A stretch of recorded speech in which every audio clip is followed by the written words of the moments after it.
Guys প্রথমে ভিডিওটি দেখো, তারপর ভিডিওর ফানি কমেন্টস পড়বো। কদবেল মাখাতে টেস্ট আছেই বাবা, এর খোসা পর্যন্ত বাবা ছেড়ে দিতে ইচ্ছা করছে না বাবা।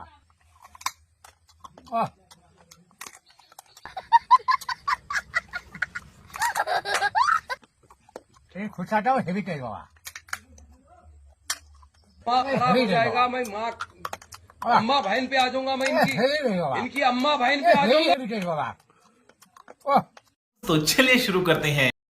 পায়খানা গেলে যখন পিছন চিড়ে বের হবে তখন বুঝবে বাবা। দাঁতগুলো কি ওয়েলিং করে লাগিয়েছো বাবা? কালকে হাগার সময় বুঝতে পারবেন বাবা। দেওয়ালের চামড়া ছিঁড়ে যাবে বাবা।